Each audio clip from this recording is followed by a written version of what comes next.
حج ایک فلسفہ ہے، ایک حکمت ہے، عشق الہی کا سفر ہے، اپنے رب کی جانب اس کی محبت میں غوطہ زن ہونے کا سفر ہے، اپنے رب کی رضا اور خوشنودی حاصل کرنے کا سفر ہے۔ یہاں سب برابر ہے، یہاں بلا تفریق و مذہب و ملت و قوم ہر ایک برابر سے شریک ہے، اپنے رب کو رضا، اپنے رب کو خوش کرنے کے لیے جمع ہے، اپنے رب کی رضا حاصل کرنے کے لیے موجود ہے، اپنے رب کی عبادت کرنے کے لیے موجود ہے۔ یہاں صرف وہ بندگان خدا ہیں جو اپنے معبود کو سجدہ کر رہے ہیں، اس کی بزرگی اور وحدانیت کا اقرار کرتے ہوئے سربسجود ہو کر حق بندگی ادا کر رہے ہیں،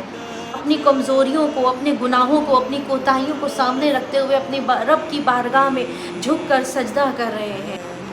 جو اپنے معبود کے آگے جھک جاتے ہیں اور طواف کعبہ کر کے یہ ثابت کرتے ہیں کہ اے میرے مالک، ہم تو ذلیل ہیں، ہم تو کمزور ہیں، ہم ناتواں ہیں، ہم بے بس ہیں، جو کچھ ہے وہ تیرا ہے، تو ہی خالق ہے، تو ہی مالک ہے، تو ہی عظیم ہے، تو ہی اعلیٰ ہے، تو ہی اکبر ہے، تو ہر شے پر قادر ہے، جو کچھ ہے وہ تیرا ہے پروردگار، ہمارا کچھ بھی نہیں،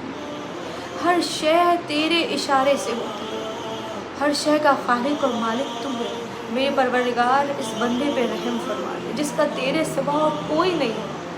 اپنے رب کے سامنے اس کی بزرگی و وحدانیت کا اقرار کرتے ہوئے، اس کی بڑائی کا اقرار کرتے ہوئے، اپنی کمزوریوں کوتاہیوں کو سامنے رکھتے ہوئے اس کی بارگاہ میں سجدہ کرتے ہیں کہ میرے مالک، جو کچھ ہے وہ تو ہے،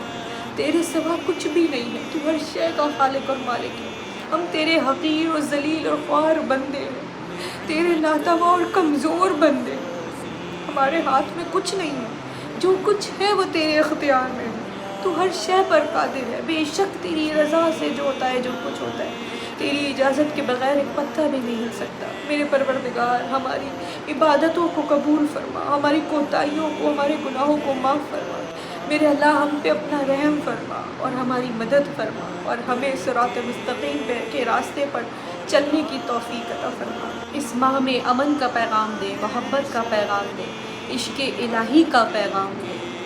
متحد ہونے کا پیغام دے، کیونکہ وہ رب جو اپنے بندوں کو ایک جگہ جمع کر رہا ہے،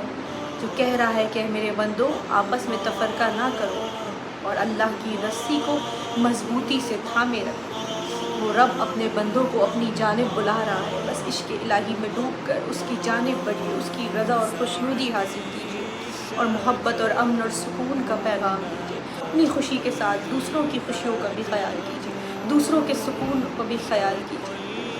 ایسا نہ ہو کہ ہماری کسی خوشی سے، ہمارے کسی چیز سے دوسرا بے سکون ہو جائے، دوسرا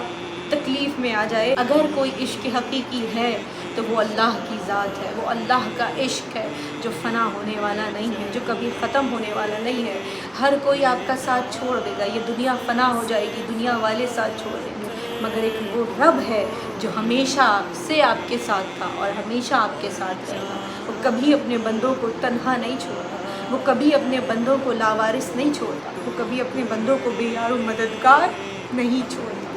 اس رب کے آگے سربسجود ہو کر رب کی بندگی ادا کیجیے اور اپنے رب سے دعا کیجیے کہ پروردگار اپنی خوشیوں کے ساتھ ساتھ دوسروں کی خوشیوں کا بھی ذریعہ بنے۔ ایسا نہ ہو کہ ہماری کسی خوشی اور سکون سے، ہماری کسی خواہش سے دوسرے کو تکلیف پہنچے، دوسرا بھی سکون ہو جائے، کیونکہ اس رب کو ایسی عبادتیں قبول نہیں ہیں جو اس کے کسی بندے کو تکلیف دے، کسی بندے کو دکھ دے۔ پروردگار نیتوں کو دیکھتا ہے، انما الاعمال بالنیات، وہ نیتوں کو دیکھ رہا ہے، وہ آپ کی نیتوں سے واقف ہے، وہ آپ کی سوچ و فکر سے، وہ آپ کے دل کے، وہ آپ کے قلب سے واقف ہے، وہ جانتا ہے آپ ایک حج کریں یا بار بار حج کریں، آپ ایک زیارت کریں یا بار بار زیارتوں پہ جائیں، وہ جانتا ہے کہ کون کس نیت سے آ رہا ہے، اور کوشش کریں کہ اگر آپ اس قابل ہیں کہ آپ بار بار حج کر سکتے ہیں، بار بار زیارتیں کر سکتے ہیں، اور کوئی اس قابل نہیں ہے جو آپ کے آس پاس ہے کہ جو نہیں جا سکتا ایک دفعہ بھی، تو کوشش کریں کہ ایک دفعہ اس کو بھیج دیں۔ یہ تمام عبادتوں سے افضل عبادت ہے اللہ کی مخلوق کو خوش کرنا، اللہ کی مخلوق کی مدد کرنا، اللہ کی مخلوق کی مصیبت و درد و تکلیف کو دور کرنا، یہ تمام عبادتوں سے افضل ہے، اور اللہ کو پسند ہے کہ اس کے بندے کو خوش کیا جائے، اس کے بندے کی مدد کی جائے۔ اور آج جب دعا کے لیے ہاتھ اٹھائیے تو مجھے ہم سب کو اور تمام عالم اسلام کو اپنی دعاؤں میں شامل رکھیے گا۔